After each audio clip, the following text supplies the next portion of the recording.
2145. Go Hawks! The Sycamore Mall is now the Iowa City Marketplace, home of Lucky's Market, and now the home of Joann Fabrics. You'll shop the largest assortment of fabric, sewing, quilting, scrapbooking, knitting, crochet, jewelry, and other crafts. Joann Fabrics now open. And be sure to visit Four Seasons' new location near Panera and check out their great selection of Hallmark cards. See McDonald Optical's new space across from Four Seasons and taste the deliciousness of Rolly Pop. The Iowa City Marketplace is Iowa City's lifestyle center and getting better by the day. You'll always love the restaurants, the movie theaters, and the shopping. The Sycamore Mall is now the Iowa City Marketplace. Joann Fabrics now open at the Iowa City Marketplace, Sycamore Mall. This is Kyle McDermott from Central State Bank. As a CSB consumer lender, I'm here to help you get what you want. A new home, a vehicle, a business expansion, or that dream vacation. Our lending decisions are made locally, so transactions are more efficient and responsive. You won't deal with a branch or a department. You deal with a banker who is dedicated to you and your financial needs. Visit our convenient new location on the Coralville Strip next to Hobby Lobby, or go to our website at www.centralstate.bank and see for yourself. Central State Bank, member FDIC. Continuing education just got tastier at the Bread Garden Market, where you're invited to join your friends and explore the world of wine and cheese. They'll walk you through at least 8 wines and 4 cheeses.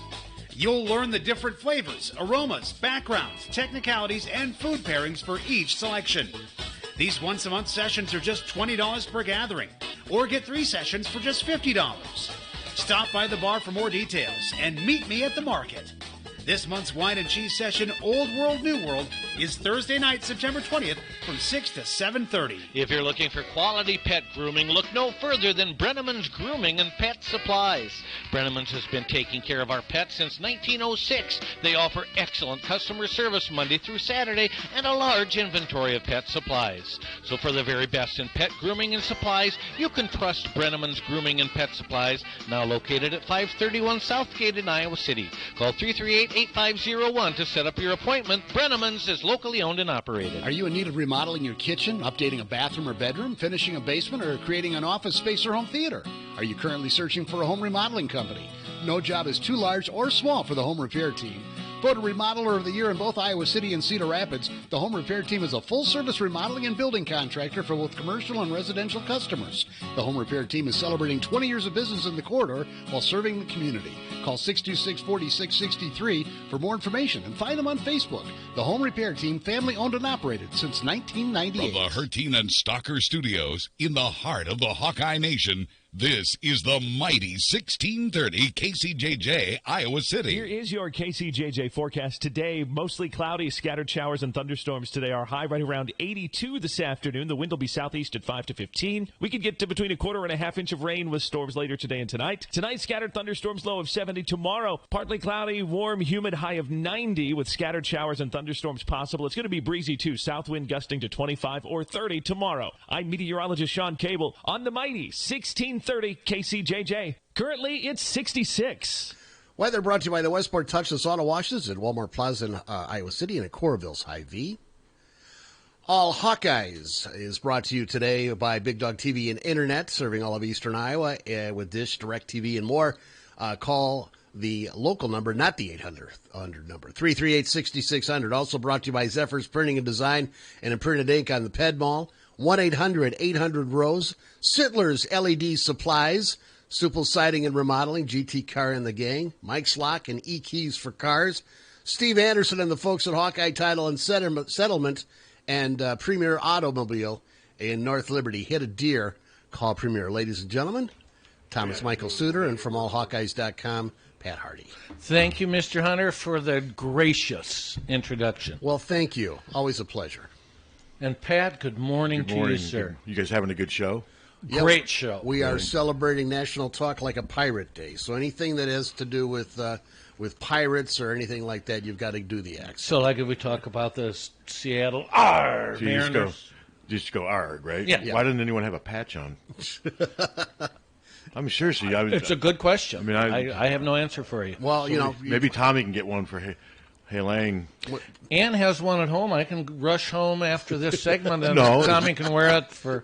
Molly working today? Yeah. Why don't you have Molly wear it? That's a great idea. Okay. I think Molly should wear that, and she should say "arg" over and over and over during her. Right, and instead of saying hello to people when you Arg. see them on the street, you say, how are you Yeah, doing? and you do it like that with a lot of passion. Yes. That kind of gargle in your voice. No, Jim's got it going on.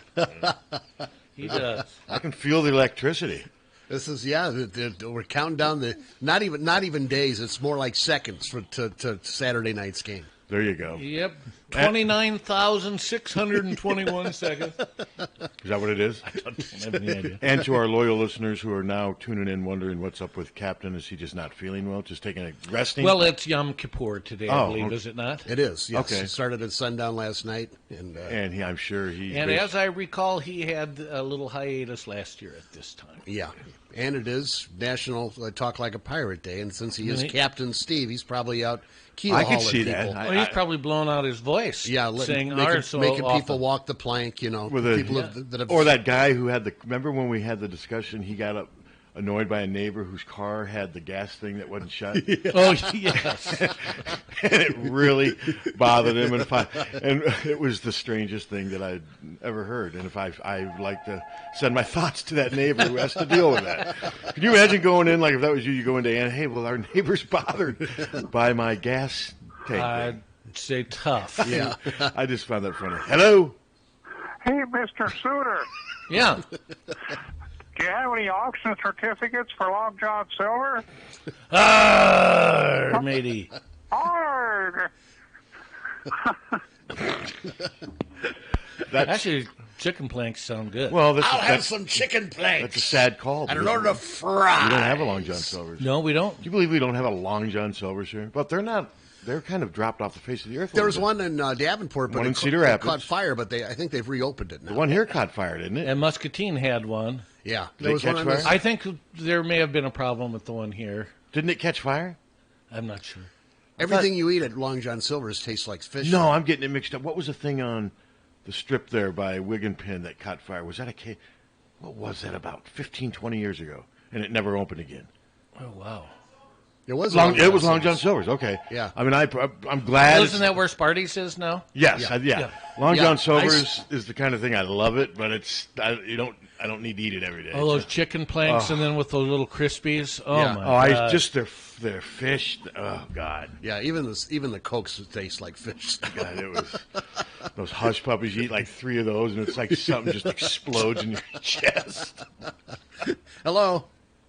Arr, mateys. Arg. We used to have 2 Long John Silvers in Cedar Rapids. Now there's just 1. There used to be 2 in Iowa City. No, Cedar Cedar Rapids. Oh, Cedar Rapids. Yeah, I knew there was just one. Used to be Okay. 2 in CR. Now there's just the 1 on the southwest side of town. Okay. So the one on Williams Boulevards is still open? Yes. Yeah. Okay. I've eaten there before. I've eaten there. That's No, the I've only one around here I know of. Okay. They Anyways, Thank you. Thank good you. day, mateys. Yeah, good day. the one in Davenport is a combo store with an A&W. Yeah, I see those. Lots of you see a lot of Taco Bell, KFC together Yeah. on the road. Or Pizza Hut, Taco Bell. Yeah. Hello. Hi, I'm late to the party, but I used to love Long John Silver's. Absolutely. I still love I had it. 2 down here. One in Iowa City by Sycamore Mall and one on the Coralville Strip. That's right. I do Yeah. remember. Yeah. Isn't that where Jimmy Rack? Yes, Jimmy where Jimmy Jack Jimmy is. Jack's Yeah. is now. Yep. Jimmy's Right. Jimmy Rack.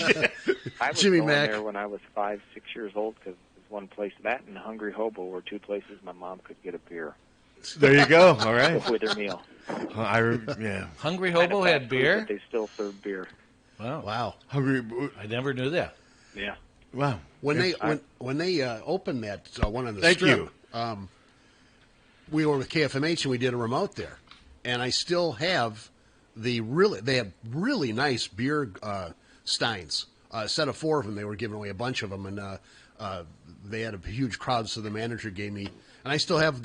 I have not broken one of them yet. I still have those 4. You're kidding. No, it's amazing. This has got to be 30 years ago. Maybe there were some cash. Maybe Long John Silver I do collectors. remember- I don't think are really hot. I've been here long enough to remember the Long John Silver's down there by Sycamore Mall. I Yeah. do remember that now. Yeah. No, absolutely. Yeah, and it was... So, I guess we don't need to turn this into a Long John Silver's. But what are they just not doing as well to where that's why they've been shutting down? Because they've been shutting down everywhere. They had some real bad feedback. They had introduced a new item that was like seriously 2,400 calories or something. Oh yeah, that's right. And just your heart would explode so just was it looking like at it. something? Was it fish or chicken or something? I think it was a fish thing. And it must have been the batter around it. And and it was just I don't think anyone goes to Long John Silver's for their health. No. I mean, that's the. But this evidently was beyond the pale, and they actually got some backlash. You imagine like running a marathon while eating hush puppies. All right, everybody wants hush puppies now. Damn those! No, I'm not crazy about planks. those. I want fish. I like the fish better than the chicken. But the hush puppies are good, but they're one of those you eat one or two. You get more than two, you're doing, I think, even psychological damage to yourself. I want 3 or 4 chicken planks. That's what I would like. I never got into their chicken much. I always thought it was kind of dry, but oh my God, just the basic fish. Oh, yeah. Oh, God, I could eat that stuff. But, all I'd right. get, like 3 chicken planks with those little crumblies and then a side of greasy fries. All right, before we move on to sports, if you can open up 3 restaurants in Iowa City of your choice, what would they be? Mine would be Tasty Tacos, #1. From anything. Okay, the first one would be Kessler's Pizza from way back in the day in Iowa City. Best pizza. So just have them reopen. Ever. Have them reopen. Were they thin crust? No, not really. It was just different. No. Really? It was just fantastic. How long ago they shut down? 40 years probably. Oh, okay. All right. #2? Let's see. #2. Maybe the Lark in Tiffin. Oh, another reopen. Yes. You're basically just reopen that bad boy. Reaching back to the past. And that was just great. You used to go out there every Friday during football season. I mean, you would get the salad would start with it was almost a whole head of lettuce, and you'd eat it. Oh, that beef tenderloin just. I'd get the world famous, the 16-ouncer. Like a fist, yeah. And the dressing they would put on it was just so thick and delicious. Yep. Okay, so what's your third? Third would probably be Senor Pablo's. Okay. Mexican Was place. that here before, too? Yes, that was across from where Shakespeare's is now. Okay. And it was just a wonderful. Shakespeare's, that's... On First Avenue in Iowa City. You mean where the Hy-Vee is? Yeah. Yeah.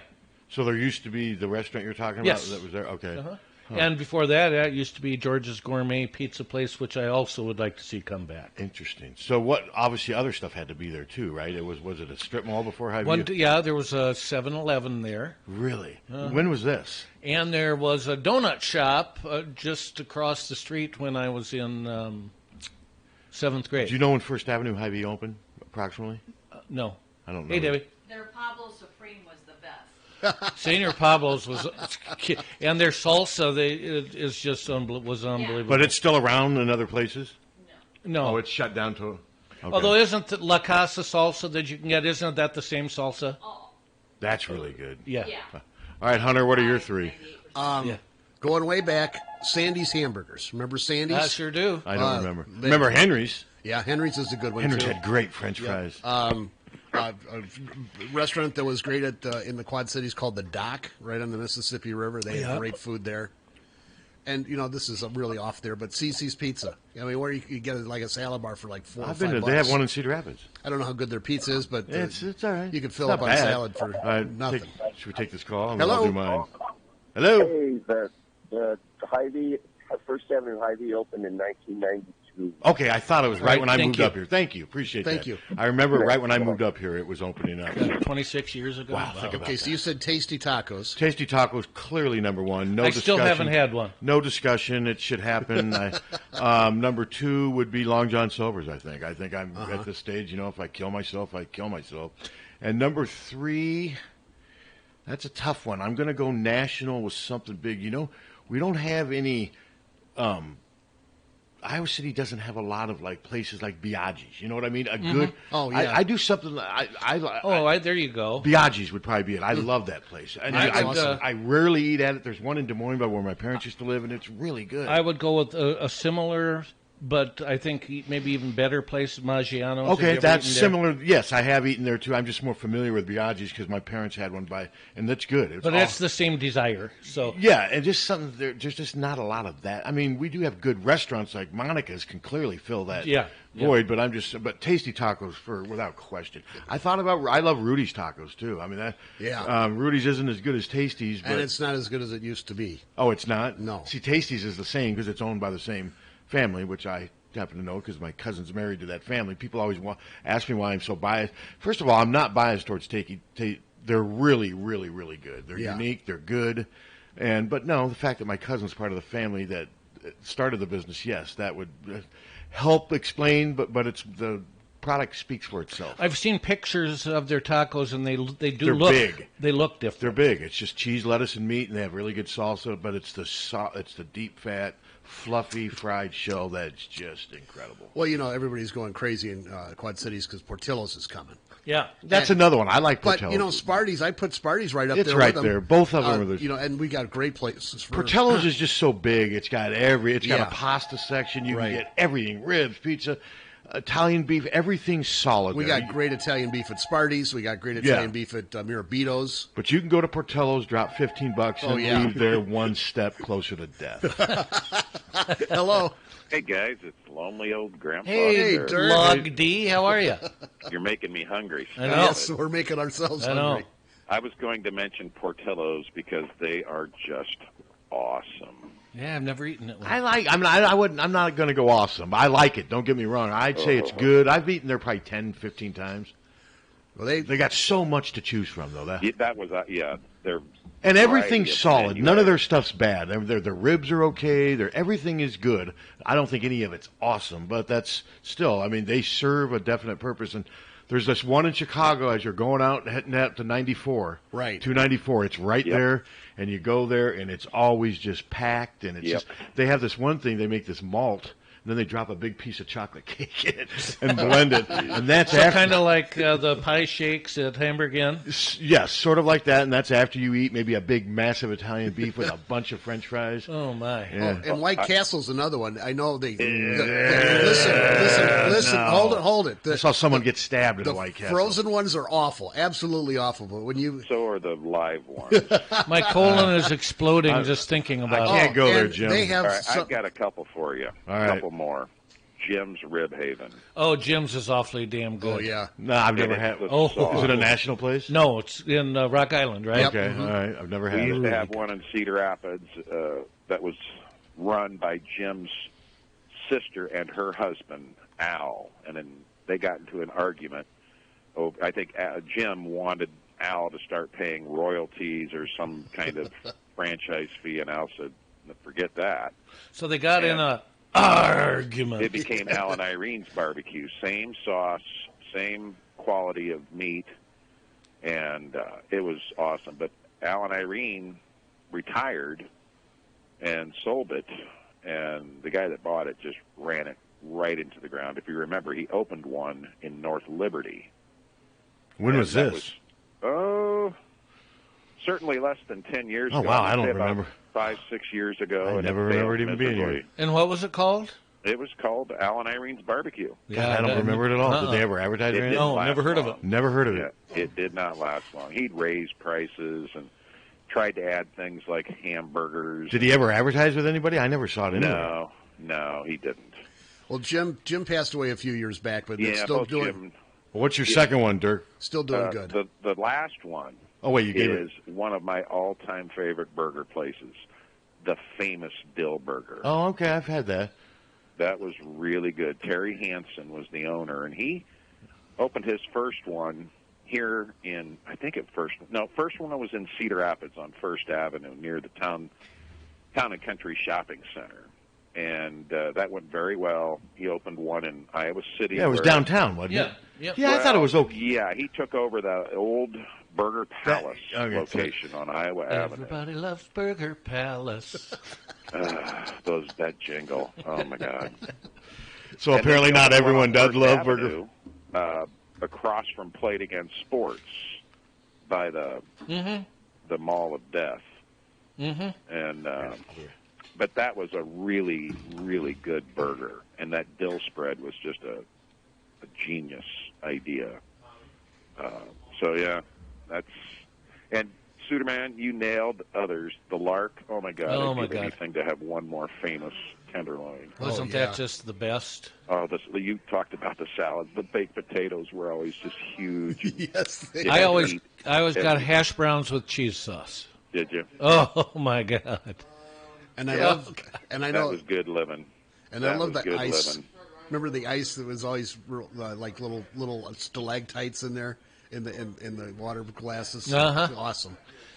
I will say that taking my dates to the Lark was a very solid strategy. Oh, Every absolutely. Every time. That showed you cared. Yeah. Bottle of champagne, and you got yourself a hell of a night. There you go. Yeah. And bringing it all back to sports, it's well known that former Indiana coach Bob Knight used to go there every time he came to Iowa City. I thought you were going to say as a dick. Well, that too. No, he was a big I knew that. Yeah, no, I know. Yeah. Of the Lark. In fact, back when I was at KRNA, we did a promotion with, oh, God, I'm just drawing a blank. Who's the famous sports announcer with one eye? A pirate. Who? Dick Vitale? Dick Vitale. He had a new book, and we did a promotion at Carver Hawkeye Arena and had a bunch of students come in. I can't remember what the heck it was all about. But later that night, we all went out to the Lark for dinner with Dick Vitale. And it was centered around Indiana coming to town the next day for a basketball game with the Hawkeyes. And sure as hell, Bob Knight showed up, came over and said hi to our group. And he was courteous but brief and just, scooted out. He went to the back room. Yeah, Dick Vitale loved the Lark as well. Yeah, they used to have the media before Iowa games. Did you ever go to these, Tom? I'm sure you. I didn't. Well, before the games, when I moved up here in 92 to about 98, 99, we'd go out to the Lark, visiting media, and any Iowa media. I mean, you'd go out there and you get a free steak, they'd have an appetizer bar there. Wow. You'd have all the alcohol. I mean, it was just. Wow. I just thought that was going to be life forever, and it ended after about 6-7 years. They eventually cut that. I got in on the tail end of it. That was a tradition that went on for years. Does that just kill you, though, when you drive by there now and see a farm implement dealership there? I don't drive by there much anymore, but, I miss that. I remember the Lark. It was kind of dark. It just had that steak. It was. It had a steak. It was a supper club in every sense of the word. Supper club. And it had all sorts of little kind of hidden alcoves and little places that I you could kept waiting go. to see like Jim Rockford and Angel having dinner in the back, something like that. Yeah. And I mean, but every single place had a different ambiance. It did. Yeah. And it was really cool. And there was a certain level of privacy because it was kind of dark. That's what I remember. But oh my God, those steaks were good. Yeah, good living. You know who didn't have any good living? Mama Cass. Mama Cass. She was born 77 years ago today. I don't know why I'm laughing. Wow. I mean, she died She's been young. gone for 44 years. That's incredible. Did you like Mama Cass, Suter? She's a heck of a singer. She was. I mean, Yes. I like the Mamas. I love a lot of their stuff. Yeah. Well, she had a good solo career. Yeah, but she she was did. about to become great, and then she died of a heart attack. How about that urban myth that she supposedly choked on ham? I don't think she did. No, she didn't. I mean, she that was one. eating at the time, but it wasn't. She didn't. Yeah, she didn't choke on ham, but that was part of the. Yeah, ham sandwich. Yeah, ham hotel room. A ham. Just the oogie accusations against John Phillips are too much for me to overcome. Yes. Didn't Mama Cass die in the same apartment as the Who's drummer? I think Pat would be I the believe, angel of death over here. I believe that is the case. I don't know for sure. I'll have to read my death diaries a little bit more. I believe there is something to that, though. Well, you have a homework assignment. Because Keith Moon and his girlfriend were with McCartney and Linda the night they died. They had watched the Buddy Holly. They were celebrating the Buddy Holly. And they took all those sleeping pills and drank and just, boom, did what the others do, and now he's a rock. Well, it wasn't sleep. It wasn't sleeping pills. It was something to control alcohol. His drinking. Right, That's what what it it was. Through detox. Yeah. He was taking some antabuse or something. Yeah, like but that. they sort of acted like an what do you call it when they not an upper but a downer, and of course too much of it just caused his. I mean, but yeah, he was using it. He was doing it so he could stop drinking. Another notable birthday today, Frida Payne, 76 years old. She was the singer who had a hit with Band of Gold. Yeah. All right. And that was a great song. We got 5 minutes till Ryan. We haven't let our. We got Ryan Boyle supposed to be coming on in 5 minutes. Okay, I won't keep Ryan Boyle, really. Yeah, I mean, I set it up through their SID. We've got a call. Maybe we should take it. I don't know if it's I'll Ryan let or you not. guys go. It could be the money call. How do we have a Dirty call? Badgers. Okay. Hey, thanks, Dirk. Hello. Is it money? Hey, this is Dave calling in. I heard you got Brian coming on a little bit. I'll make it real quick. Really enjoyed the talk about the supper clubs. Yeah. Yep, I'm old enough to remember going to the Lark many times, and also the Highlander. I was going to say the Highlander until I thought of the Lark, and I said, no, it's got to be the Lark. Yeah, the Lark outweighs it. Well, this would real quick. There is still two supper clubs close to us. There is the Lighthouse Supper Club on the far east side of Cedar Rapids, Marion, but to the west is the Cedrel on Highway 30. Man, you got to check that place out. Real old-fashioned cut grilled steaks. I've wanted to go there for 30 years. Yep. Oh, yeah, absolutely. And they've got a new owner who's had it for about 2 years, and she's doing a great job. My favorite is the Oh My Shrimp, which is giant shrimp. I know that's a contradiction in terms. But giant shrimp split, stuffed with crab meat, cheese, and, of course, bacon wrapped. And I don't know if they named it after Bob Hogue. But anyway, and they serve you a hot little snack tray before dinner. So I'm not an owner. I just want to let you guys know that's one that's definitely worth checking out. All right, we got our money call. All right, thank you. Thanks for calling. You bet, guys. Have a good morning. Thanks. We'll be right back. We're going to take a little break. Right now, let's get a look at the markets from Wells Fargo Advisors. Hello. Hey, guys. How we doing? Good. Corey Urian with the market report. Thank you. Stocks ended higher on Tuesday. The Dow rose 184 points to 26,246. The S&P 500 added 15 points to 2904, and the Nasdaq gained 60 points to 7959. The major averages advanced as a rebound in tech and consumer discretionary stocks offset trade-related concerns. In geopolitical news, President Trump announced new tariffs of 10% on $200 billion in Chinese imports, set to take effect on September 24th. Meanwhile, leaders in Beijing are poised to levy a tit-for-tat duty on $60 billion of U.S. goods. On the data front, the NAHB Housing Market Index held steady from last month, reiterating builder optimism in September. 7 out of the 11 S&P 500 sectors finished the session in positive territory. Consumer discretionary shares outperformed as Netflix climbed 4.9% to 367.65. Tech rebounded from yesterday's weakness, with Intel gaining 1.5% to 46.10. Investors seemingly brushed off U.S. trade concerns as the industrial sector, widely viewed proxy of the dispute, gained in the session, with Boeing adding 2.1% to 363.58. In earnings, FedEx lost 5.5% to $241.58 after the delivery giant earnings fell short of analyst estimates. Today, stocks are broadly higher in early trading.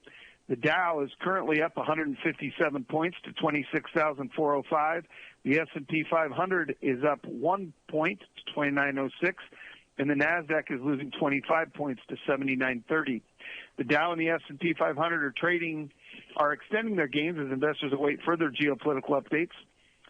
Yesterday, industrials and consumer discretionary stocks paced the gains, while a rebound from Monday's tech slump helped the Nasdaq rise 0.8%. On the data front, housing starts jumped 9.2%, while building permits fell 5.7% in August. Mortgage applications rose 1.6% in the most recent week, despite higher mortgage rates. And separately, second quarter current account deficit for the U.S. tightened to $101.5 billion. Materials are pacing gains in early trading as shares of Praxair are rising 4.4% to 165.18, while Freeport-McMoRan is adding 3.4% to 14.48. And industrial and financial groups are also outperforming as Goldman Sachs is up 1.2% to $231.74, and Boeing is climbing another 1% today to $367.31. Technology stocks are providing a market headwind today as Microsoft is off 1.3% to Microsoft is off 1.3% to 111.79, and Advanced Micro Devices is declining 2.9% to $31 a share. The utility sector, which is often viewed as a bond proxy, is down the most in sympathy with rising Treasury yields. Treasuries are weaker along the curve, with the yield on the benchmark 10-year note gaining 2 basis points to yield 3.07%. In commodities, WTI crude is up 0.5% to $70.21 a barrel, and gold is adding 0.6% to $1,205 an ounce amid a weaker dollar. Life has a way of throwing unexpected events and new opportunities our way. When your life goals change with time or fluctuating market conditions throw your plan off course, Wells Fargo Advisors investment planning process offers the flexibility to make the adjustments you need to live the one life you have the best way you can. When life happens, we can help. In Coralville or Iowa City, you can call Daryl Courtney, Adam Haleska, Tad Stoley, or Corey Urian at 319-338-3799. That's 319-338-3799. You can also reach us toll-free at 866-217-2369 or stop by the office and see us at 501 12th Avenue, Suite 201 in Coralville. This is Corey Urian, a financial advisor with Wells Fargo Advisors, LLC, member SIPC. We're Thanks, as fellas. close as your smart device. Just ask Alexa to play KCJJ on TuneIn. Our video and audio streams are powered by Lucky's Market at the Iowa City Marketplace. AllHawkeyes.com, Part 2. Tom Michael Suter. Yeah. Or Thomas Mike Suter, whatever way you want to go. TM Suter. TMS. TMS. And Mr. Pat Harty. And Mr. Pat Harty. Here we go. See, I'm ravenous. Yeah.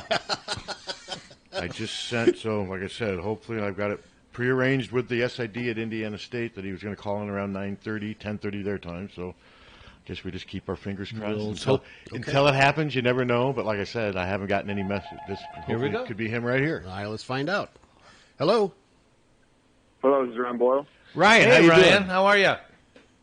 Doing well. How are you? Good. Hey, Ryan, this is Pat Harty here in Iowa City. You got Tom Suter and Jim Hunter. Jim Hunter. I was drawing on the blank on your last name for some reason. That's okay. my fault. But I'm here with KCJJ Radio, and hey, as a fellow Dowling grad, I appreciate you coming on here. And I just saw you made your first collegiate start last week. I saw the stats and what have you, and you guys are 2-1, and things are really looking good up there. And I just thought it would be a neat thing for the fans to hear how you're doing and just talk about your first start. 13 of 18, 6 different receivers, and just things are going real well for you. Yeah, it's going really well. It's a different change coming from Iowa, but it's good to be on the Indiana State Sycamores. It was a great game. They hadn't beat Eastern Illinois. I think it was dated back all the way till maybe 2007 or 2008. So that was a big game coming in there. They'd only beaten them twice in the past 15 years, so that was obviously some pressure there. But I mean, just from jump start, the offensive line was moving the ball. I think we ran. One of our running backs ran for about 230 yards. So I mean, it was a shootout, but it was a really fun game and a great environment to play in. So Ryan, did you feel a little bit rusty when you took that first snap? No, not at all. I mean, it was a great game plan coming in, and we'd worked for those situations, and I mean, it was a big play, and that's what they had coached us on all week, was to hit that and get the guys moving. I'm looking. Indiana State did not have a good year last year. You guys are already 2-1. So I'm sure you had some choices when you decided you were going to go the grad transfer route. So you obviously saw something in Indiana State besides opportunity. Could you see that this program was maybe going to be on the rise? Oh, absolutely. I mean, talking with the coaches before choosing to go there, I mean, what they had instilled and just rewriting their culture and just having the right foundation laid out and the vision that they had was intoxicating, and what I really liked. And, I mean, they really care for their players. And, I mean, what's better than to come from an 0-11 to then have a really good season afterwards? Yeah, I mean, that's incredible, the turnaround so far. And like you said, I'm reading through some of the stats from this game, the balance you guys had on offense, the fact that you threw to 6 different receivers. Did you kind of know coming in that you were going to do that, or did that just how things develop, or is that how much trust you have in all the different pieces? I think that's just the trust that we have in each other. And, I mean, you said it yourself right there. It was balanced. I mean, during the game, I didn't know it was that balanced. But I mean, just the game plan, and we knew what we wanted to do, and we executed each play. And I mean, it started with that offensive line. That is just a ginormous offensive line. And the push, they were able to get on the run plays, and I mean, the protection they had on me to get the ball to those 6 different receivers. I mean, I wish I would have thrown to more guys, but it was a great game and fun to play in. I saw you ran for 30 yards, so that's a part of your game, just like it was in high school. Do you kind of want to play the same way you did in high school, where your arms and your legs are your weapon? Because I mean, in high school you ran a lot.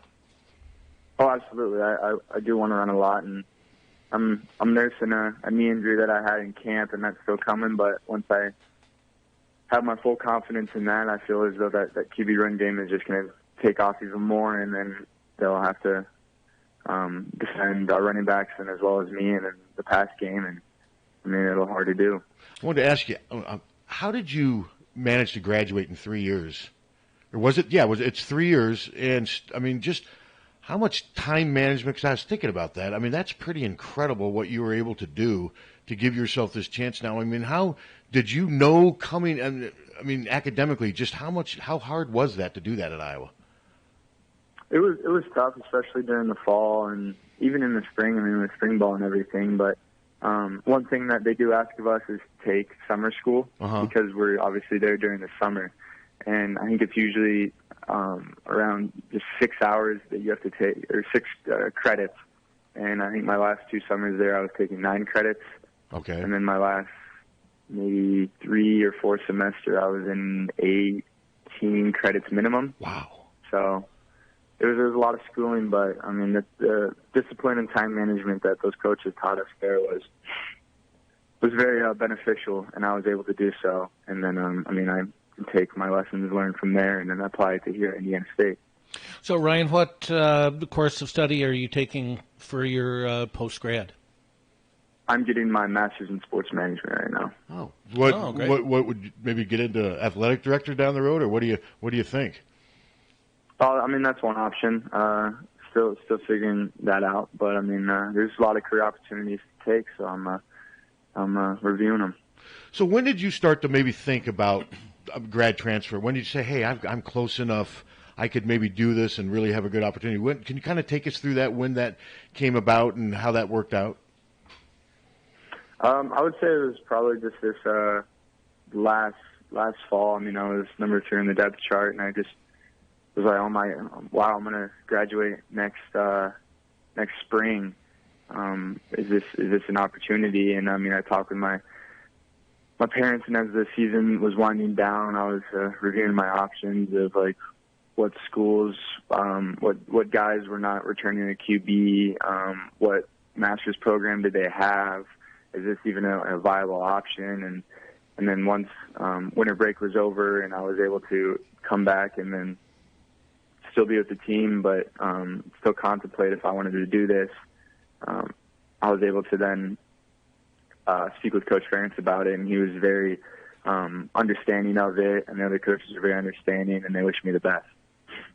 And that was going to be my next question. I imagined that Coach Ferentz was very supportive. Now, did he help you talk to Indiana State, or was that pretty much you had done your homework and said, "This is where I want to go"?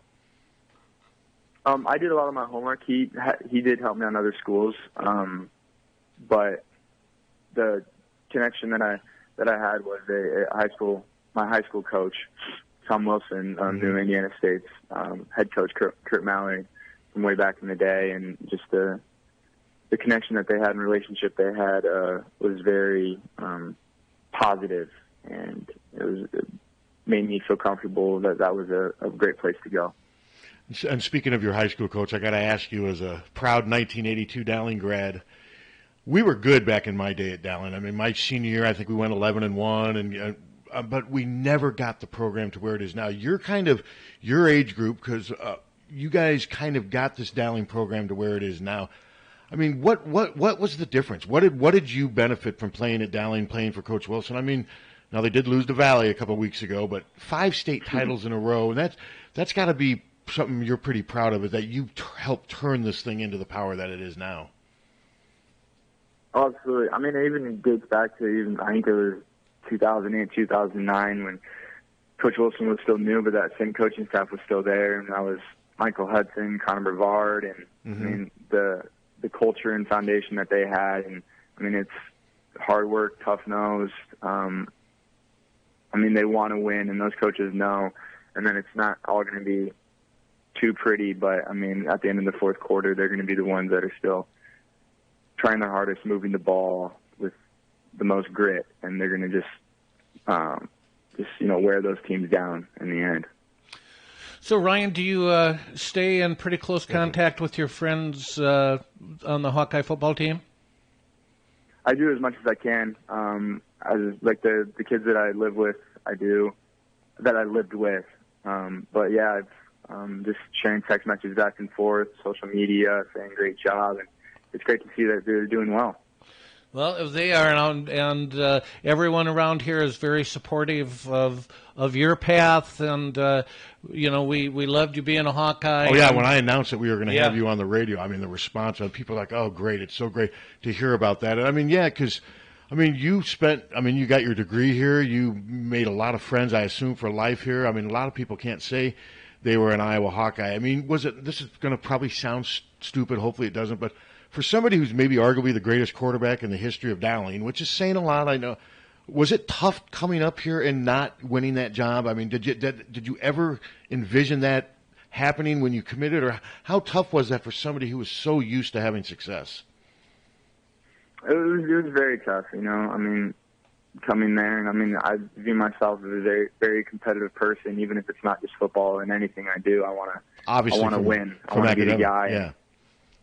Make those connections with my teammates, and then sing the fight song afterwards, and just know that I contributed to that win. But it's at Iowa. It's tough to do, obviously, in a program like that, and to be a part of it. Though in those 3 seasons, I made lifelong friendships. I was able to, I think, go from a boy to become a man, and I was able to use those lessons that I learned and apply them here at Indiana State, which is great. But now it's just to even say, hey, I'm an alum, which is weird at 22, but to see that they're doing well, and to know that those guys, to say, hey, I know what that play is, and that's just awesome to see, and I just wish them the best. I'm curious, so you probably don't get to watch them much, but if you see them on TV and they line up, can you have a pretty good idea what they might be calling? I mean, just from your experience? I do. I have a pretty good idea. Actually, we have you and I here in 2 weeks. I was going to ask you about that. We're actually watching Iowa film right now, and I can say, "Oh, this play's going to be there," and, which is fun to know, and then apply in terms of situations and everything, and then just be like, "Oh, wow, that's Noah, great throw, Nate, or good job, Nick, on that catch." So. All right, so if you're the offensive coordinator for Iowa, Ryan, what do you call for the first play from scrimmage against Wisconsin this Saturday? Wisconsin, I'm going to go play action and go deep with Noah Fant. There you go. Yes. There you go. Say, Ryan, I want to... No, go ahead. No, I was just saying no one can cover that guy. He's a game changer for sure. Yeah, he really is. I mean, he really is. And, it looks like you've got some... Just from reading this stuff, it looks like you've got some good athletes around you. And I wanted to ask, is there one common theme or trait between Dowling, Iowa, and Indiana State, the coaches, that you've noticed that are – is there one thing that maybe stands out between all 3 programs? Because, I mean, obviously the one you're at now looks like it's going to be successful, and the other 2 were. Is there anything that stands out? I would say, like you said, it's the coaches and just the vision that they have for their players and for – the university and the team, and just that it's transparent in what they want to do. They're not going to sugarcoat anything, but it's going to all be through hard work and toughness. And that, if you're disciplined enough that you can one day play there. And then as well, from a player standpoint, it starts with an offensive line, and Dowling, Iowa, and Indiana State all have that, and it's great to be behind and be protected by it. That's for sure. Now, Kurt Mallory is the son of Bill Mallory, if I'm not mistaken, and for us, Bill Mallory was one of the great Big Ten football coach. Yep. So it runs in a family. So you said you right away kind of connected a bond with him. When you're looking for a different school, how important is the head coach? I mean, it's got to be huge, but I mean, there's a lot of factors. But is the head coach number one, or is the offense number one? What stood out to you the most? I would say the foundation of the school that goes right along with the head coach. Okay. Just sitting down and talking with Coach Mallory on the phone, I was able to see firsthand just what kind of a first class guy he is, and just he's honest with you. He's not going to beat around the bush, and he's going to want the best for you no matter what happens. And that's great to see.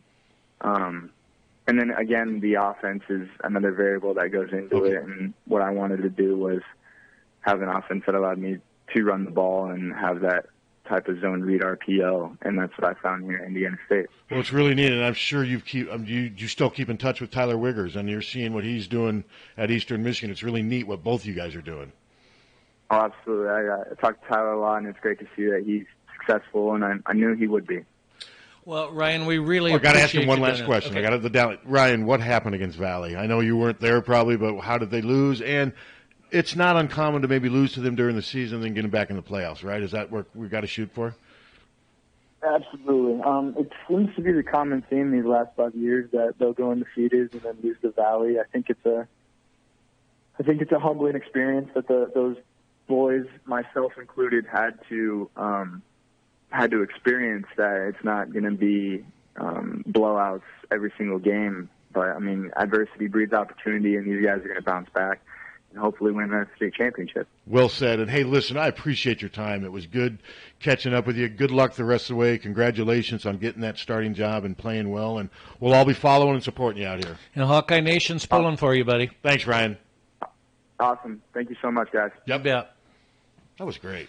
Nice kid. Nice kid. Wow. Yeah. I mean, obviously I'm a little biased because he's a Dowling kid, but how can you not be impressed with a kid who graduates in 3 years, never complains while he's up here? I mean, a lot of quarterbacks don't leave quietly. I mean, he handled it the right way, and as did Tyler. As both of them did, and Ryan, kind of unsolicited, said the Iowa coaches were very helpful in this thing, and it looks like he's found the perfect fit. And I'll tell you, if he's part of a resurgence of a Missouri Valley program, you could do a lot worse than that. And he's got 2 years to play now as he graduated in 3 years. So. And maybe when Gary's ready to retire in 10 or 11 years, he'll come up through the ranks and it'll be A.D. Ryan Boyle. Who And knows? his first thing will be to hire Matt Gatens as men's basketball coach. After Fran, of course, has won, 4 or 5 national Yeah, titles? that'd be great. Is that how we're looking at it? That sounds perfect. I like this story already. Okay, back to restaurant talk. No, I'm kidding. No, that was good, though, and I want to Indiana Sports Information for acting quickly on that. It was great. I really enjoyed talking. Hopefully the listeners enjoyed catching up with us. How could they not? I mean, and what a great kid. Yeah, really. And I is. hope he enjoyed it. Think about that, though. He said that he was taking 18 hours of credit during football season. I remember taking 15 and crying. And there's always 1 or 2 classes where, if I could just avoid a D in that one, I'll be okay. And he's taking 18 and playing football. And graduating successfully. Yeah, it's pretty impressive. I mean, very impressive. Oh, I'm impressed with almost all those guys. Number one, they are incredible athletes to even be on this team. Well, he's arguably, you could make a case, and I'm going to be accused of being biased, but he's arguably the best high school quarterback in the history of our state. Oh, you could absolutely. make that case. You really could. Uh-huh. But you're right, though, Tom. It's not easy doing this stuff. And, you got 105 guys or whatever, and they're all used to being the guy. And let's face it, Ryan didn't fit into Iowa's offense as well as No. I mean, I think he's found the perfect fit. Ryan would have been better off going to somewhere like Northwestern. Well, probably so. I think he would have, or maybe even Iowa State. But he wanted to be a Hawkeye. I respect him for that. And he, like he said, he's 22 and he's a UI graduate. Think about that. Pretty wild. Well, he's very competitive, and he thought he could win the job. Yeah, I mean, that was obvious from talking to him. Yeah. But I think anyone goes to that level, you're used to being the guy, and he was really the guy. Yeah. I mean, at Dowling winning state titles his last 2 years, Player of the Year, unbelievable. I mean, tons of yardage and what have you. But I'm just glad it's working out for him. And like I said, this Kurt Mallory is the next. He's a guy who 5 years from now you could see coaching at like Arkansas or something because of what he did at Indiana State with guys like Ryan Boyle. Mm-hmm. So. Well, and he did mention too the coaching staff and teaching them time management and stuff like that. So that That's really. He went out of his way to be complimentary at Iowa. He really. Well, and that's a skill that he'll take with him the rest of his life. Absolutely. And it's a skill that most people, frankly, don't do very well. No. Yours truly, right? I procrastinate. I'm terrible with time management. Yeah, we all have our days when we got a list and we get her done. Well, I blame a lot of it on whoever invented Davenports or couches. And my green couch I have nicknamed Kryptonite. You call them Davenports or couches? We called them Davenports growing up. I call them couches now, but yeah, they were Davenports when I was growing up, but it's kind of morphed. It has. I go with what my parents always called them Davenports. Right. Well, and also sofa. Yeah, sofa's another one. My green couch is nicknamed Kryptonite because as soon as I sit in it, it sucks all the life out of me. Yep, there you go. Soda or pop? Are you soda or pop? I'm pop. Yeah, Pop. That's an Iowa thing, isn't it? It's a Midwest thing. Yeah, that's what I You thought. go down south, it's soda. Soda. Yeah. But Well, down south, it's Coca-Cola. Yeah, that's everything's right, Coca-Cola. Yeah.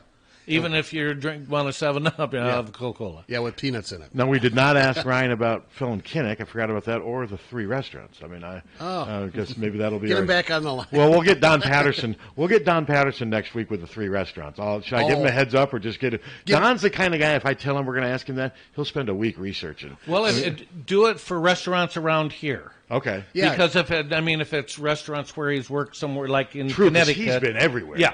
Yeah, he's been to a lot of places. But like you've heard of Biaggi's, right? Oh, I've eaten at Biaggi's. Okay. Yeah, no, but and the other place you named, Cedar Rapids has a Biaggi's. Yeah, they do. I think I've actually been there once. Yeah, Davenport has one. Hello. Hey, Pat. Yeah. Do you still go places where they feed you for free?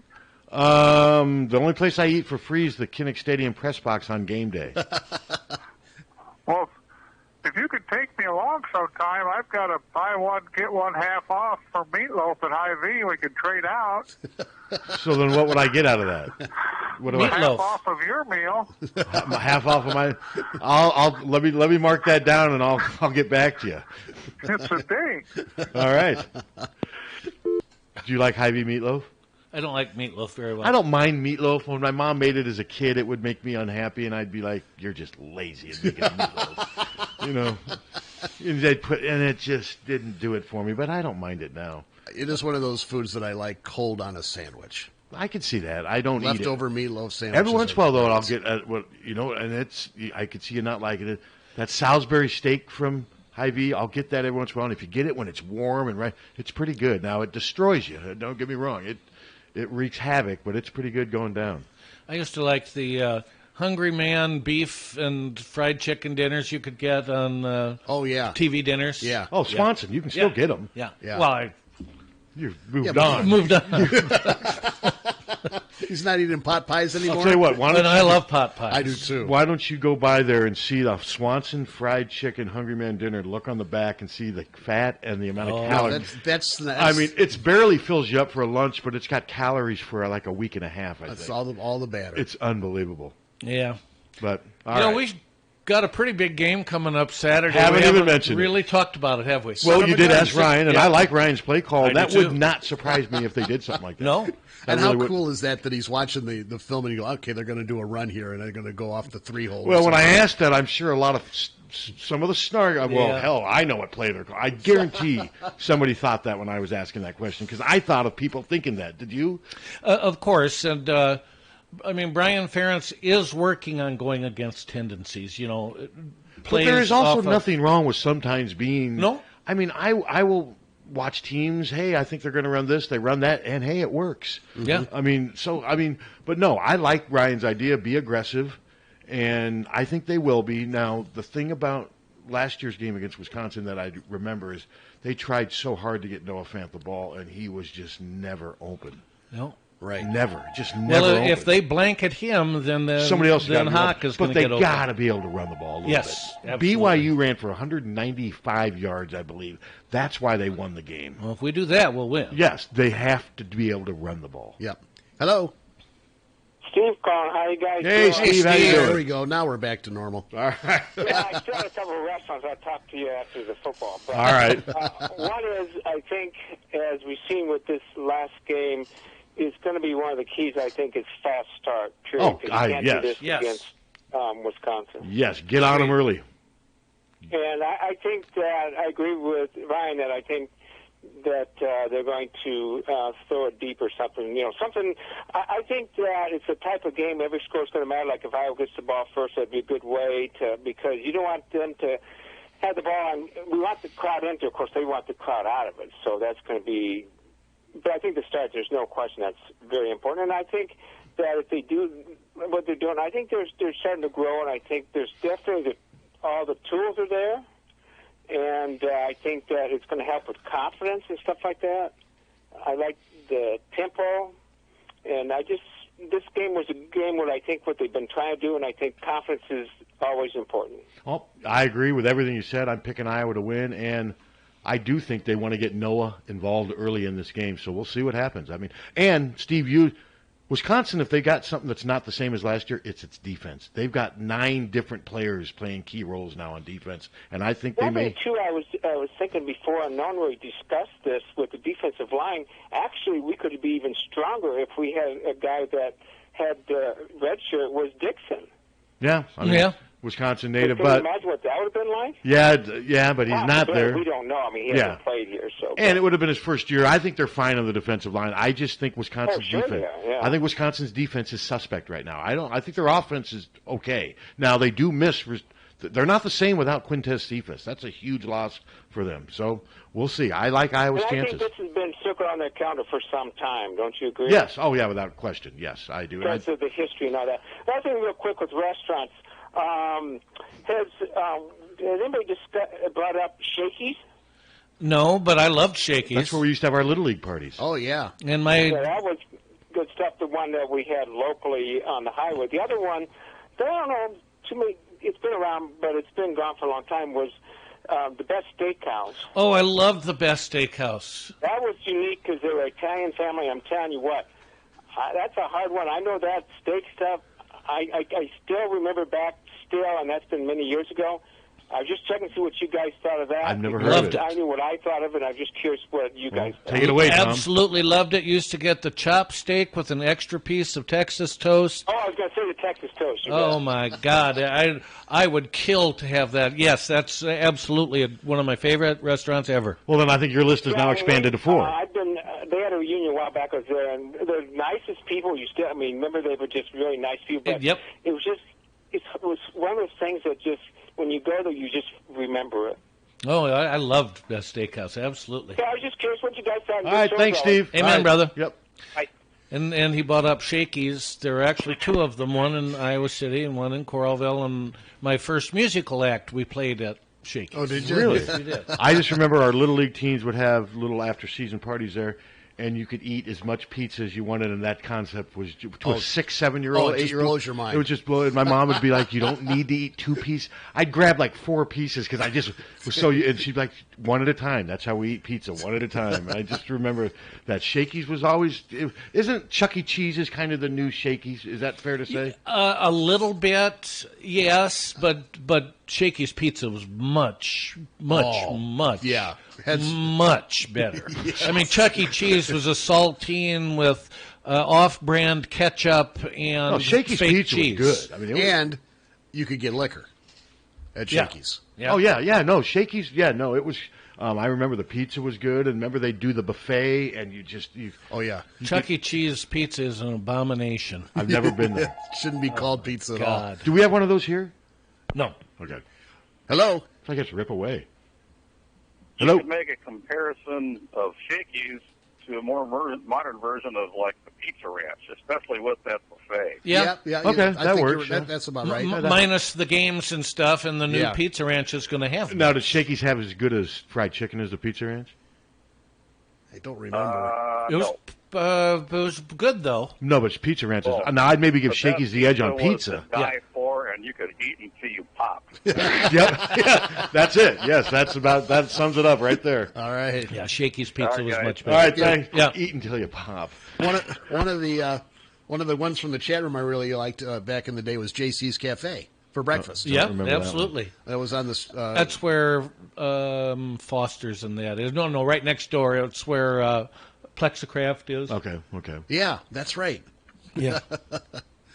Yeah, that was a good place to eat. Well, I'm still real hungry. Me too. I was hungry when I came in. No one's brought anything for us. No. But as far as Saturday's game, like I said, it's weird how confident I feel. I mean, I really do. But my confidence is based as much on what is going on at Wisconsin as what's going on here. I'm not sold on this defense. They've had injuries. They've got key parts out. And they had, as you said, 9 7 new pieces? starters gone, Yeah. and 2 key contributors who rotated and played all the time. 9 key players off last year's defense. And they've also lost a couple of to injuries. Linebackers. Linebackers I mean, and ends. They're down to I just think this may be the year when things. It wouldn't surprise me if this Wisconsin team went like 8-4 this year, 9-3. I mean, think about what we're saying. Yeah. That's wild to say that. We're treating that like it's 4-8. Yeah. All right. Hello, caller.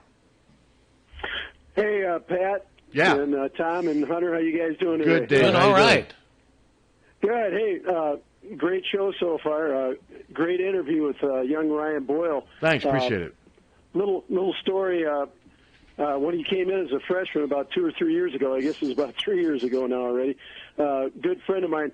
You've heard the name Rubley down here in Davenport. Oh yeah, sure. Terry, TJ, yep. Iowa State, and TJ at Tulsa. And one of his brothers played at Auburn. Tom is one of the 7 brothers. He was born with polio. Tom's a great guy. He lives out in Colorado now, but he does a great impression of Hayden Fry. He's done it for Hayden. He does the best impersonation of Hayden.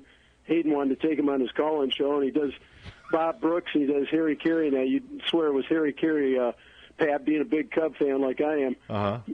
But anyway, we were out in front. Tom had come back, and we were out in front of the football complex 3 summers ago, and here comes Ryan Boyle. I didn't know if it was him or not, and he was walking up, and we'd just gotten out of my car, and I said, hey, you look like one of the Hawkeye football players. What's your name? He said, Ryan Boyle.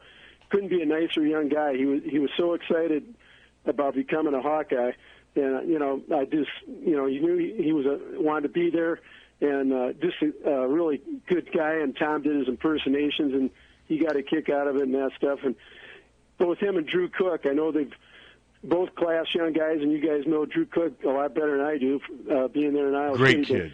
kid. Great young man. Ryan Boyle, just a great young guy, and I'm Both so of happy for him at Indiana State. So I just wanted to say, he wanted to be a Hawkeye. Things didn't work out, but you got to give him credit. I agree. He never complained, and he's doing a good job. So I hope he has a great 2-year run at Indiana State. Well said. Give him all the credit in the world. Yeah, because he did. He was a Hawkeye, and he graduated. He kind of fulfilled part of his He helped their graduation rates. He helped himself, and now, like you said, Dave, he's taking advantage of an opportunity to play 2 years, and things are working out for him.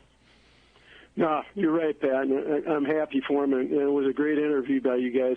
About Saturday's game coming up, you already kind of touched on it, but the offensive and defensive lines are going to be the key the whole game. Who's going to control that line of scrimmage is going to be tough. I know Wisconsin likes to run that 3-4 defense. We got some good experience against Iowa State. Hopefully that's going to help us. Just wonder what you thought about that. And this isn't any complaint, but watching the game Saturday night, were those referees from the Missouri Valley, they seemed awful whistle happy.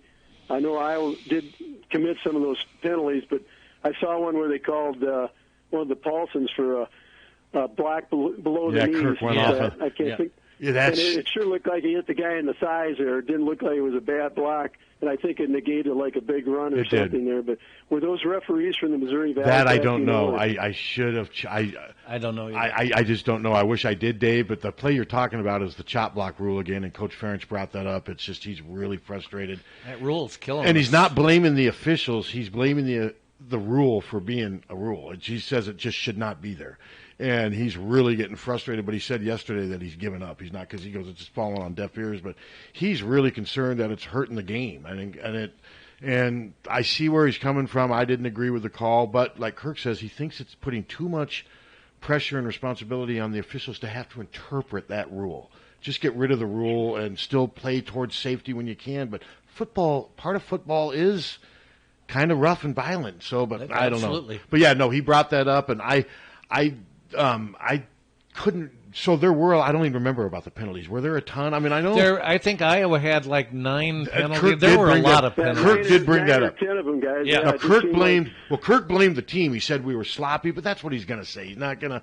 So that could be, maybe that was the officials maybe being a little overzealous and what have you. So we'll see. But yeah, if Iowa commits more than 5 penalties against Wisconsin, they're going to be in trouble. They can't do that. Nope. These false starts and what have you. You don't want to put Stanley in 2nd and 13s or 3rd and 7. They got to avoid that. They got to avoid that. That's all last year's game was 2nd and 13, 3rd and 8, 3rd and 9. Yeah, just you can't do that. That's what they have to avoid. And you're right, Dave, about the line of scrimmage.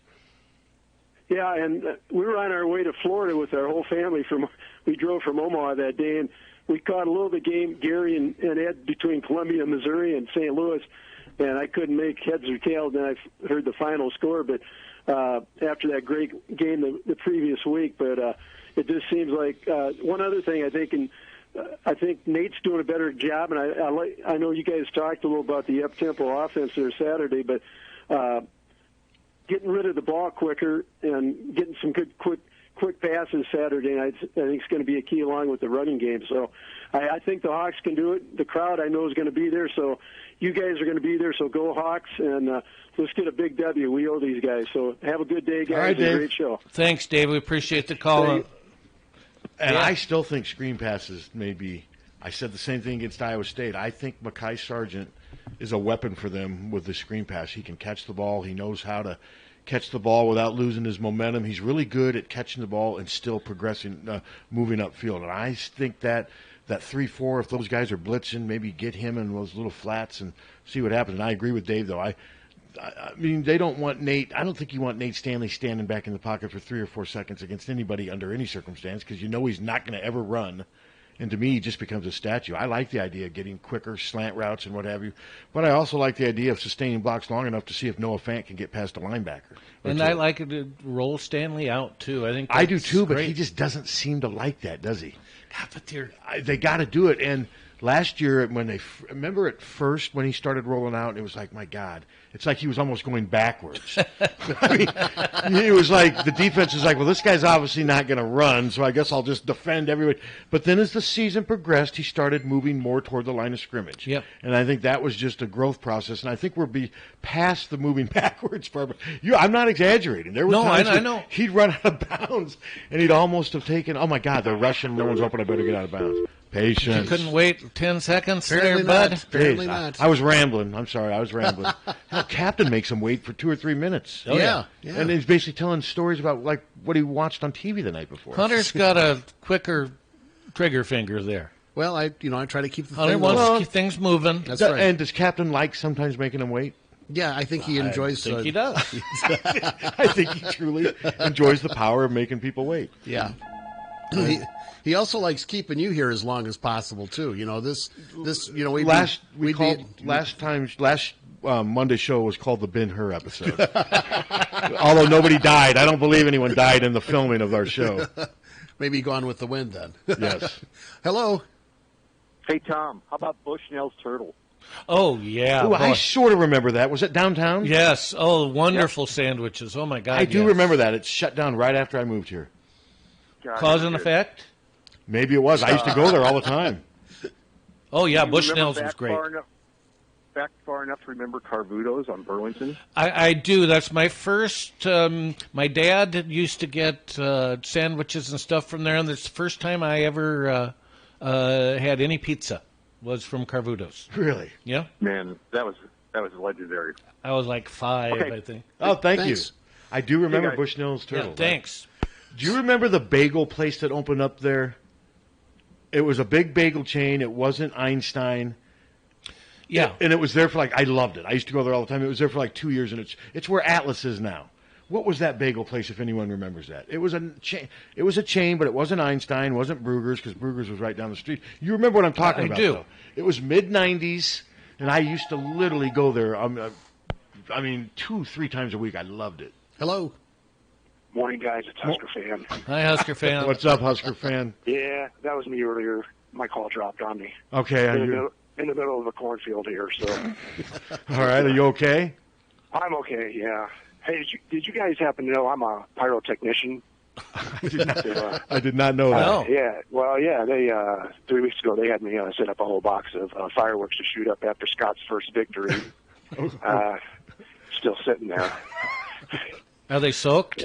We got them all covered up. We got the box. It's all waterproof. But it's happening this weekend. It's going to lose its luster if this goes on till October. I don't know about that, but anyway, great show this morning. Enjoyed the interview with Peter Boyle. Just keep it up. Thanks, guys. Thanks, Husker fan. There's a place up north that has a pyrotechnic set up for fireworks for the first call from the gym class, and it's been over 10 years. Very good. Over 10 years. Is it the chair? Flooded twice. Is it the chair, or is it just, did you have a talk with Captain during the break? Hall of freaking fame. No, that was good. I didn't see that coming at all. And Husker, that was solid. Husker fan was strong. I think, speaking of pyrotechnics, I think we'll see some good ones this weekend. Oh, yeah. Yeah. Isn't there a band called Porno for Pyros? Yes. Uh-huh. I don't know if they're still around anymore, but they were big in the 90s, I remember. I do remember. I never, unusual name. They had a really awesome fireworks display at Hampshire Friday night. Yeah. After that cool. outdoor show. With people like, the silhouettes of people running on the, what do they call the? on the arches, yeah. Let's stay off those because, that to me has a chance of not ending well. Would you agree? Oh, absolutely. But it's a beautiful. It really is beautiful design. It is. Unfortunately, we're in a college town, and these people don't think well. Right. But it's a bad mix. You've got underneath the arch, you've got cement, and then you got about a 30-foot fall into, I don't want to say raging water, but strong current. Now it is kind of raging. And it falls down, then you float down, and what's waiting for you about? They fish you out. It ain't a good setup. They fish you out at the homeless camp. It's just not a good setup. No. Hello. Good morning, gentlemen. Hey. Good morning. Hunter, I have to commend you. Even I didn't see that. I didn't see that one coming. Captain is so proud.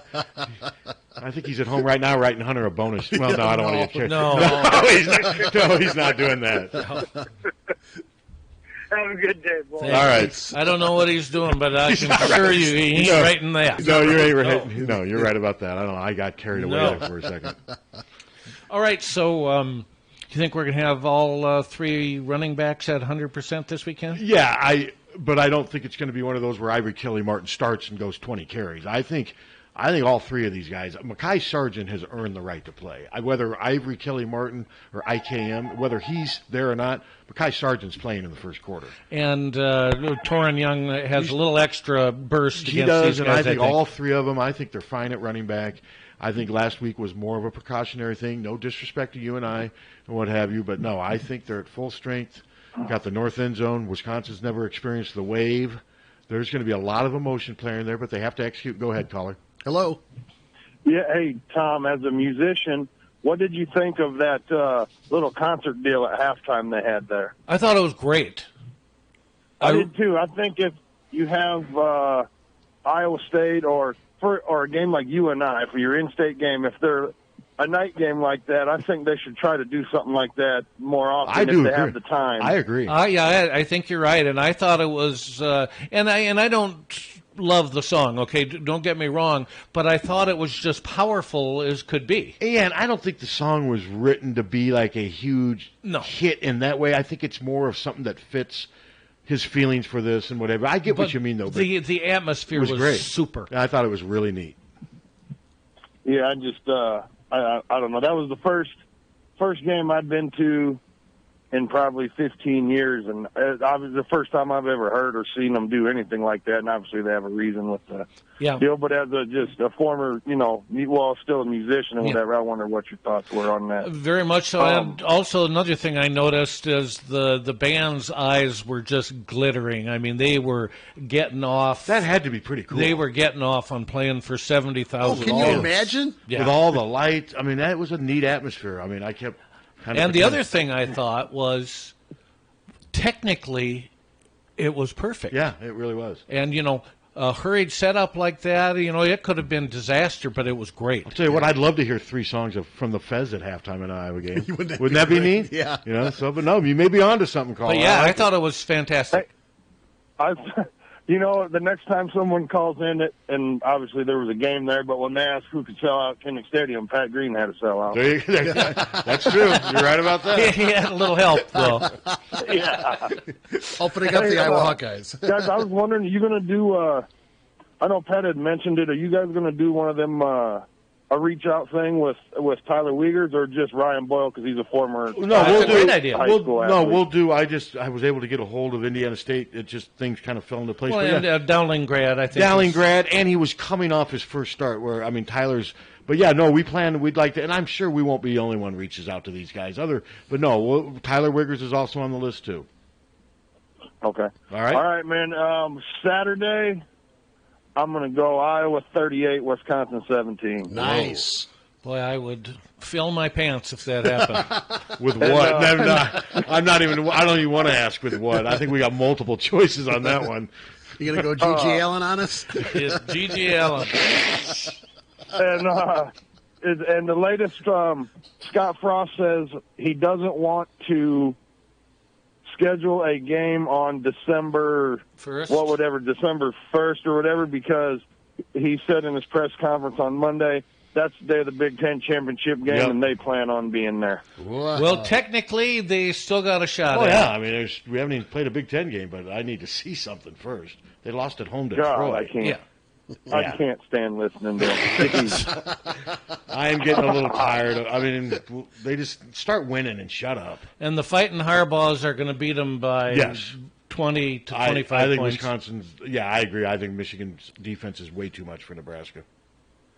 I hope so. Scott Frost, there's one thing that him and Chip Kelly never did. What's that? At Oregon. They would lose one or two games every year, if you look at their record when they were there, and that was against Stanford and USC, who are pro-style offenses. Yeah, that's a good point. No, you're right about that. And Harbaugh was coaching them when he was there, and they were doing it. Yeah, that's a good point. And time of possession, ball control, beat them up. Your offense, Oregon scores fast, or Nebraska's going to try to. Their defense is going to come out, be on the field, and get tired. And Chip Kelly, that off style of play, I honestly feel that it's ran its course and people have figured out how to stop it. No, we shall see. But I'm with you. I think Michigan wins Saturday. Yeah. So, good call. All right, guys. Hey, I'll be out checking that interstate waiting Do for it. some Husker fans. Do it's it. in Michigan. Never mind. Get them. Thank you. Later. There must be order. He brings up a good point, though. Kirk has stayed with what he does because he believes strongly that over the long haul, over the course of a long period of time, that the pro-style stuff works better, sustains better. A lot of these gimmick offenses come and go. I mean, Well, they and really they do. I mean, look at Chip Kelly now. It does. It comes. People adjust. Because ultimately it comes down to who blocks and who And it tackles does. And better. a lot of that spread stuff works early by surprise and whatever. Then teams adjust. Teams recruit to defend the spread. So all of a sudden that cornerback's as fast as that receiver, and that's what happens. Well, the prime example of that is Colin Kaepernick. Remember his style of, pass or run. You never know what he was going to do. And during the offseason, every defensive coordinator in the NFL figured out a way to defend against him. The other thing that hurt Colin Kaepernick is just never very accurate as a thrower. Yeah, right. Oh, patience. We're rambling. He could sure do stuff with his legs, though. No, he could, but he was not an accurate No, thrower. he And wasn't. at some point, that eventually catches up with you in the NFL. You have to be able to throw the ball into tight windows. Yeah. So we lost another call from, what was it, 10 seconds we rambled? Not even. Ramble On, great song by Led Zeppelin. Ramble On. One of my favorite. Yeah. I don't know, that made me think about that. When I saw Robert Plant a few years back, he did that. Well, when I saw that atmosphere Saturday, and I say to myself, man, could you imagine if that was like Pink Floyd or Led Zeppelin down the Led Zeppelin reunion tour right there at Kinnick in that atmosphere? I mean, that could easily hold something. It was really a neat atmosphere. The whole thing just went so well, and then the lights from the hospital, it's just the whole effect. It's really cool. Yeah, what do you got, Tom? Very much so. Let's see. Someone sent you a text message. Is this our text line? Oh, it's just Joe Murphy saying Ned Mendenhall from the First Avenue Club was the main guy that put the Pat Green halftime thing together. Well, congratulations to Ned. Ned did a great job. Job well done. Hello. Ramble On, that was named after one of Dirk's calls. Okay. All right. I mean, where do you go with there? Let's see what else. Well, I'm thinking we'll talk a little bit more about sex because before we go, we need to. I know we like to have fun on here, but I think we do need to at least acknowledge the horrific, ridiculous situation in Ames. But let's take this call. Hello. Go ahead. Hey, it's Randy. Hey, Randy. How you doing?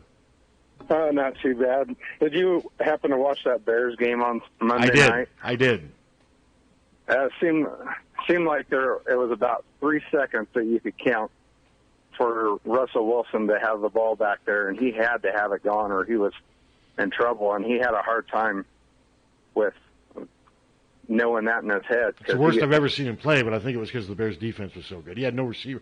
Seattle's bad. Their offensive line is bad. The Bears exploited him. He had no open receivers, and you saw Russell Wilson holding on to the ball more than he ever does. I mean, Mac, he's just a beast. He is. God, he is. I mean, he's as good as advertised. He's fun to watch, isn't he? He really is fun to watch. Yep. That's too bad he couldn't have been one of those 2 stars out of nowhere that came to Iowa. And well, yeah, no kidding. No, you're right about that. But, we had Don Patterson coached him at Buffalo. Well, Lou Tepper specifically coached him. But, no, I mean, Fort Pierce, Florida, they got him at Buffalo because nobody else wanted him. And, wow, it just goes to show you it's still an inexact science because that was 10 years ago. That wasn't that long ago. Yeah.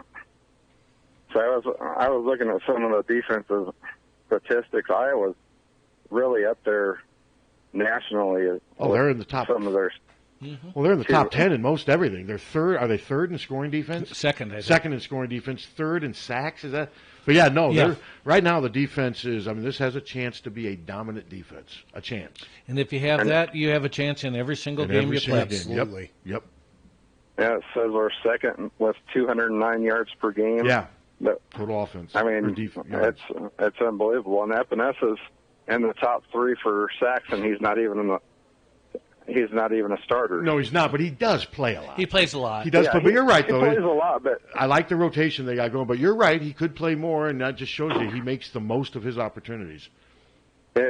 I mean, if you'd ask somebody that doesn't pay attention to Iowa, you would see Epinesa in the top 5 in sacks and say he must be one of your best players. He must be in the starting lineup, but he's not. He is one of their best players, but he's not in the starting lineup because he happens to play, probably other than tight end, the deepest, best position because Anthony Nelson and Parker Hesse are really good. And he'll be starting next year. Oh, yeah. For sure. Yeah, because Hesse will be gone, and there's talk that Anthony Nelson, if he has a strong year, but I say just let that talk rest for now. But no, this is reason to be optimistic right now. Yeah, I imagine the game's gonna probably be one of those 17-14 kind of games.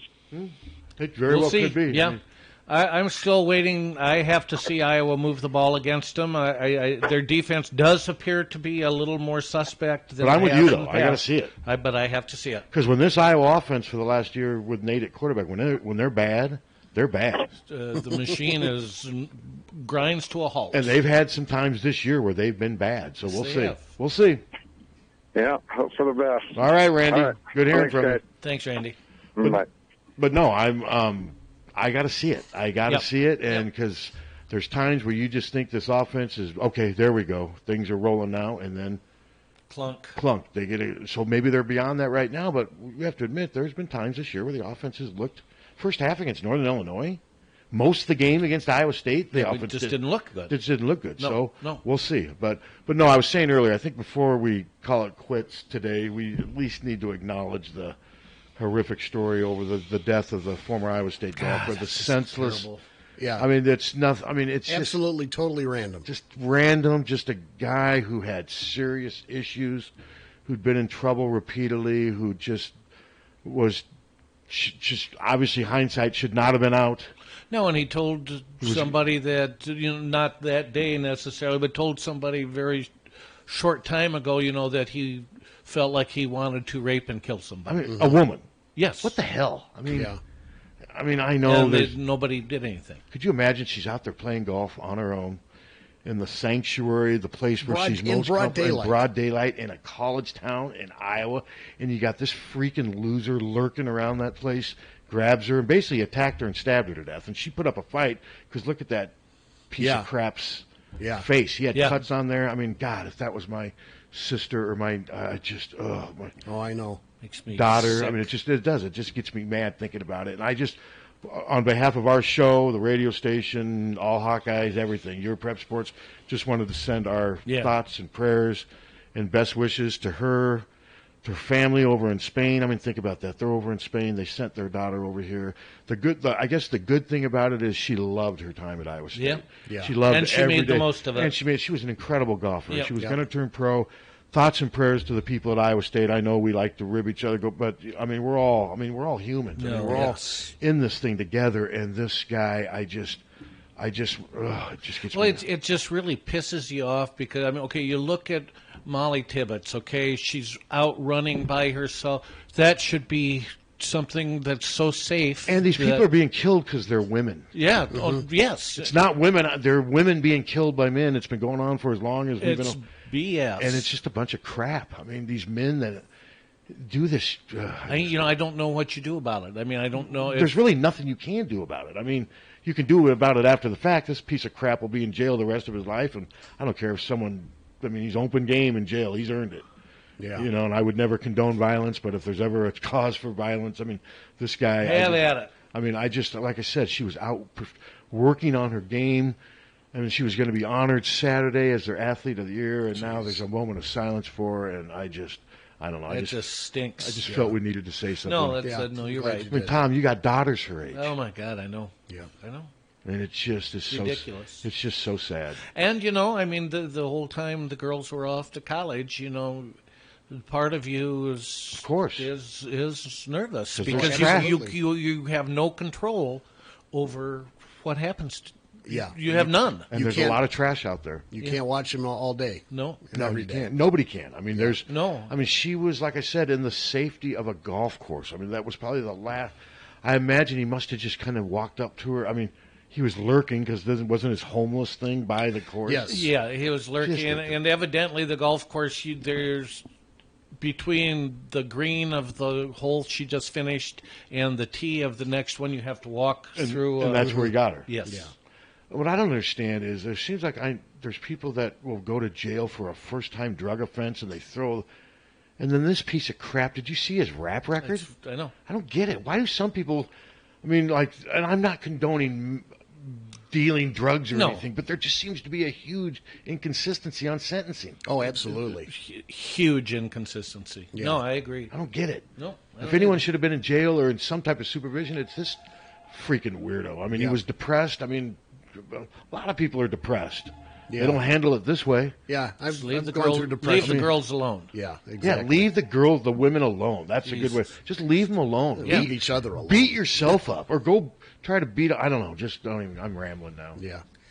Well, we got a big game Saturday, and we've got that to focus on, and we've got all kinds of other great things happening here at the University. They'll do a Iowa. moment of silence for her on Saturday, don't you think? I think so. I mean, I know obviously Iowa State's going to have a bunch of stuff. I mean, now there was some controversy. Yeah, they're having a gold out. But what at went Iowa on? State. Is there some internet guy who I'm not aware There of? is. What? I mean, I don't want to Hawkeye Heaven. What's his deal? I don't want to give him. But Tom and people that normally don't get mad about anything. He always takes pictures from everywhere, puts them on his Hawkeye Heaven website with no, acknowledgement of where they came from. Well, see, that pisses me off because, I remember one time we used a photo from Getty. I had to pay him $60 to use it. Yeah. We got a call. Okay. All right. Go ahead, caller. Yes. In reference to the woman who was murdered over in Ames, I understand that Iowa State is, dressing in yellow shirts or something like that. Yes. And there was something floating around that's going to happen at Kinnick also. No, it's not. No, Right. it is not. It's a stripe game, gold and black stripe game. It is not a gold out. But wasn't someone that Hawkeye Heaven guy said we need to do this in support of Cecilia? So did people buy in? Did believe that? Kept retweeting it and. But no, it's a stripe game. Iowa sent out their sympathy and what have you, but they're keeping it a stripe game. Yes, absolutely. All right. Well, thank you very much. Thank you. Yeah, I'm in section 105, which is a black section for the most part. There you The go. odd sections are black. The even sections are gold. You're ready. I mean, are you going to even shower or anything before the game? Not necessarily. You're set. That shirt would be perfect for that night. So, okay, so this guy, I'll admit, I tend to be kind of out of the loop on a lot of this social media stuff. I don't know who this guy is.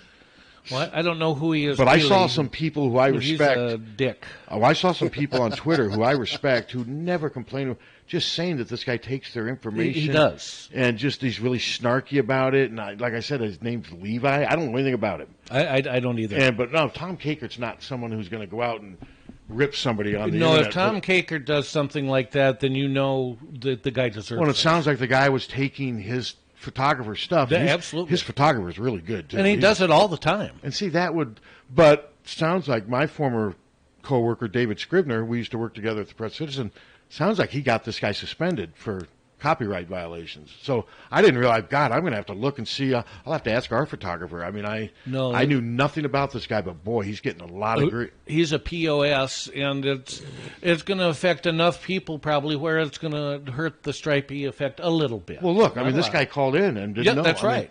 So, yeah, I guess we can stress that. No, it's the Stripe game, and whoever Levi, whatever the hell your name is, leave other people's stuff alone and just do your own crap. I mean, it's hard enough to do your own stuff in this age and what have you, but as somebody who has to pay for all that stuff, and he tried to take credit for the wave. What do you mean? I thought some woman did that. Yes. Yes. Well, what do you mean he tried to take credit for it? Well, he put out his own T-shirts. Well, that's his own, if he wants to do that. But I know, but he passed it off as... Yeah, but why? As if he was something... Well, he's probably trying to make money. Yeah, but exactly. I didn't realize why he did... when they were doing it for charitable purposes, the Wave T-shirts. I didn't realize he tried to take credit for the Wave. There's people that's written... Her name's Krista Young, isn't it? Yes. I mean, they've written stories about her. Yeah. Hello. Wow, you're right. What a POS. It is. Good morning, Pat Harty and Mr. Scooter. Hey, Justin. Hey, Justin. So has Levi taken the menus? He hasn't tried to take those. I'm always a Hawkeyes fan. All good. Right. That's good to hear. What are the kids eating today, Justin? Well, today for the Iowa City schools, they will be having a cheeseburger on bun, a Hawaiian meatball sub with breaded chicken leg, mashed potatoes, diced pears, garlic cheese breadstick, pumpkin bar with gravy. Burlington, Iowa Elementary will be having a taco in a bag with shredded cheese. All right. Tried tater garden salad in a peach cup. That was Burlington, Iowa Elementary. Now, Burlington Middle Schools will be having a taco in a bag with shredded cheese. Tried tater garden salad in a peach cup. Burlington High School, a Polish sausage in bun. Tater babies, mixed vegetables, garden salad, and a whole red apple. And Burlington, Iowa Notre Dame Nikes, a Polish sausage in bun with tater babies, mixed vegetables, garden salad, and a whole red apple. And that's lunch menus on the All Hawkeyes segment on 1630. KCJJ. Yeah. All right. Yeah. All right. Jim, did I hear that right? Did I hear pumpkin bars with gravy? I thought he's what he said. Well, that can't be right. Well, unless no, that's the only thing. The only way I'd eat pumpkin bars is smothered in gravy because pumpkin's off. I'm not a big pumpkin. I don't mind if you put enough whipped cream on. I'm not a big My mother-in-law used to make kind of a light pumpkin pie called pumpkin chiffon pie. I've heard of that. And then put a bunch of whipped cream on it, and it was magnificent. Because most of you taste the whipped cream, I assume. Right? Yeah, that's mag-freaking-nificent. It will be interesting, though, the atmosphere at that Iowa State football game. I mean, because this story went national. And who do they got? West Virginia? I believe so. This is just this story, I saw everyone nationally pick this up. This is such an unusual, even for today's horrific society that we live in, this thing is just something you never would have envisioned. No. I mean, it just... Yeah. Hello. Hello, Mr. Suter. Sup? Do you think that Minnesota's real, or is it just proof that they're 3-0 right now? Smoke and mirrors. I could see them winning 6, maybe. Yeah. Oh, yeah. But no, they don't have any firepower. And they lost their best running back. Yeah. This isn't the start of a 10-2 or 11-1. No. Yeah. No worries. To see that they're, here in October, early October, we got them, and And I think Indiana's the same situation. They're better than Minnesota, but Indiana started like this before, and they always peter out when they get up against better competition. Yep. Okay, thanks a lot. Thank you. Thanks. Yeah, no, the boat's going to sink at Minnesota again this year. But yeah, they could get up to 6 or 7 wins, I'd say. I mean, they went 5-7 last year, but without a proven quarterback, eventually that's going to catch up to you. That's Nebraska's problem. Yeah. I mean, if Martinez would have played last week, they probably would have won. But probably so. And it's their fault that they don't have another backup quarterback on scholarship. And Ryan Boyle should have went to Nebraska. Well, he would have been starting. Imagine if they had Ryan Boyle right now. Think about that. No, that'd make a big difference. Yep. So, go ahead. The show that will never end. Hello.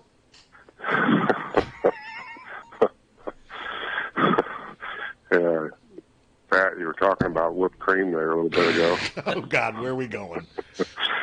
Yeah, do you know whipped cream, the canned Ready Whip brand, was first invented in 1948 by Bunny Lappin in St. Louis, Missouri? I did not know that. Did not know that. Yeah.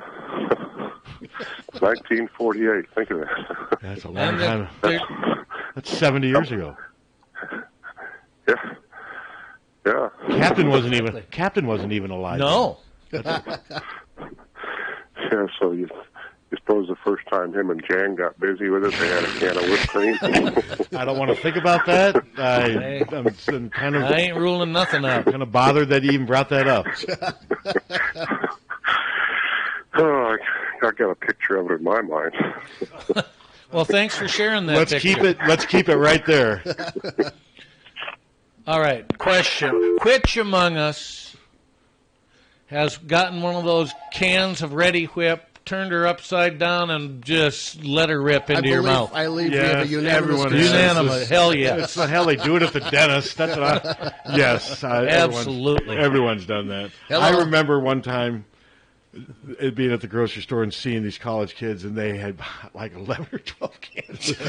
And they had this little tiny pie. They bought the cheapest type of pie to try to be a diversion. And I just looked, I just started laughing. They knew. That's funny. I just thought it was kind of, kids, as long as they don't go, I mean, whatever. Yep. Hello. Squirt cheese upside down. Yes. Yeah, big time.